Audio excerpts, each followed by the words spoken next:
Cheput con el único propósito de hacer política. Es decir, transmitir los conceptos básicos de la política para su entendimiento. Vamos a iniciar con un ciclo de preguntas. ¿Cómo ve a los partidos políticos en el Perú?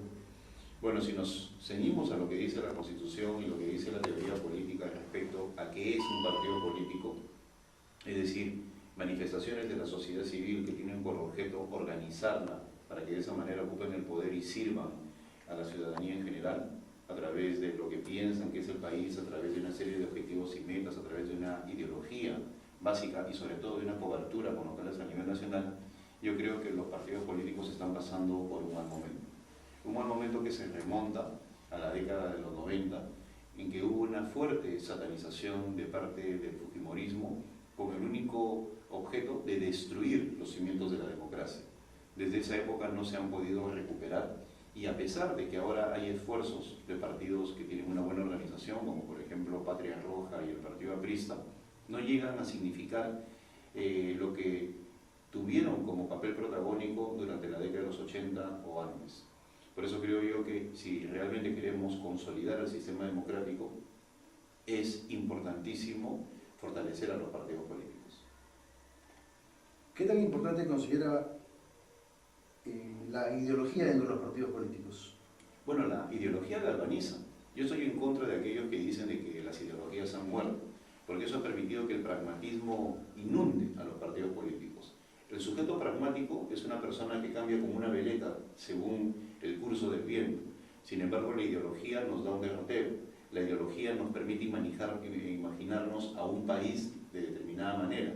La ideología galvaniza a los militantes de un partido y la ideología impide de que personas ajenas a esa forma de pensar ingresen a los partidos políticos. Hoy día, cuando vemos que el pragmatismo es lo que prima en los partidos políticos, se recibe a gente de todo tipo y cada uno maneja su propia agenda, cada uno tiene su interpretación del país, cada uno defiende sus propios intereses. No existe ese elemento, ese factor común galvanizador que es la ideología. ¿A qué cree usted que se debe la falta de inserción y presencia en la sociedad de los partidos políticos? Hay una ruptura, hay una desconfianza, hay poca credibilidad de parte de los partidos. Los partidos son las fajas de transmisión entre las necesidades ciudadanas y el poder, es decir, a partir de la representación que tienen los partidos que se manifiestan en el Congreso de la República, tienen que captar las necesidades del pueblo y defender esos intereses. Como hoy en día vemos que los partidos están en una crisis y que representan sus propias agendas y se han alejado de la ciudadanía, hay cierta desazón en la sociedad respecto al papel que cumplimos los partidos políticos.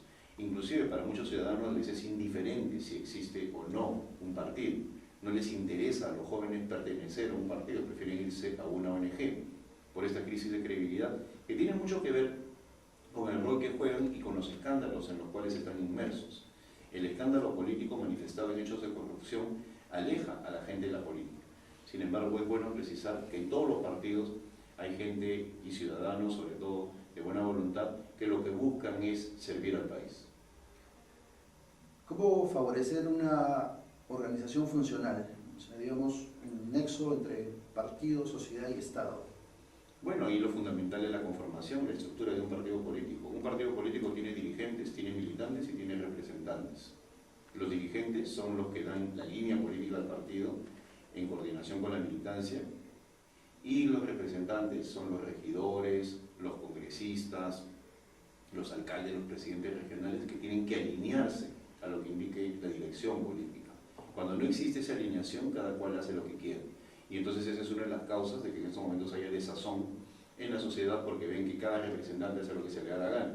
Si hubiera una dirección política que tiene un claro propósito de servicio al país, los representantes estarían en la obligación de ser el brazo político de esa decisión.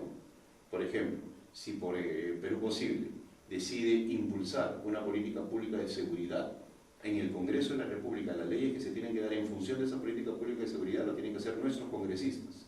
Lo que sucede en la actualidad para cualquier partido es que hay un divorcio entre lo que piensa el representante parlamentario y lo que piensa la dirección política. Y eso sucede en todos los partidos, vemos permanentes discusiones en ese sentido. Y eso lamentablemente afecta el proceso de representación. ¿Considera usted que el centralismo afecta a los partidos políticos? Por supuesto, el centralismo es una enfermedad nacional y se manifiesta en los partidos políticos. Por más de que en Perú Posible al menos hicimos un ejercicio de descentralización y tratamos de evitar el caudillismo regional, es decir, tener secretarios regionales que se conviertan en los todopoderosos de las regiones, teniendo por debajo de ellos a los secretarios provinciales y a su vez a los secretarios distritales, esto no se ha manifestado de manera correcta.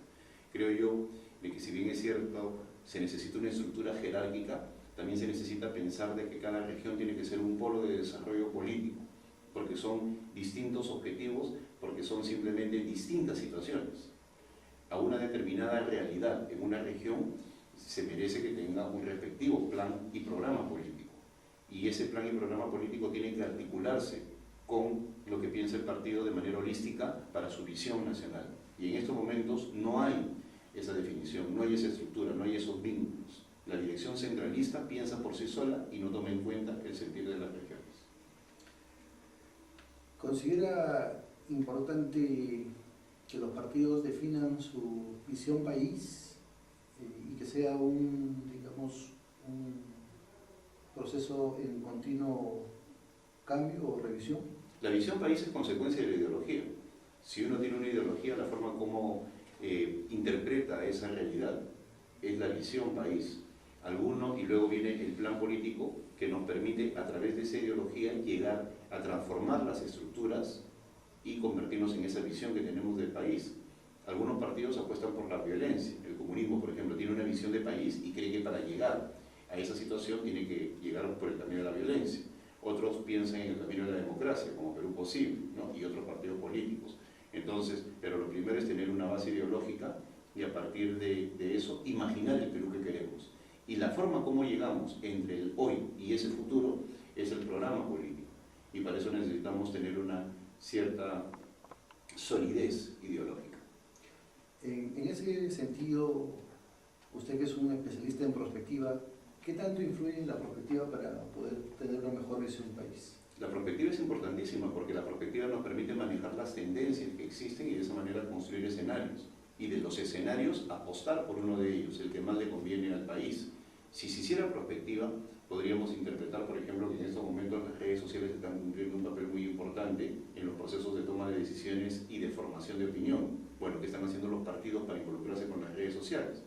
Si hiciéramos prospectiva, veríamos que una megatendencia es que la sociedad se está alejando de las organizaciones políticas y está prefiriendo organizaciones del tercer sector, es decir, de la sociedad civil. Bueno, ¿qué estamos haciendo para incorporarlos? Y si hiciéramos prospectiva, veríamos un mundo globalizado en el cual todo está interconectado y hay una mutua dependencia económica. ¿Qué estamos haciendo en términos de esa visión de país que queremos? Correcto. Y no analiza las tendencias que existen en este momento. Y es por eso de que simplemente estamos inmersos en el día a día y no nos preocupamos de articular una posición de futuro, construyéndolo según lo que hemos planteado hoy, para que de esa manera tengamos un derrotero claro, sistemático y planificado de llegar a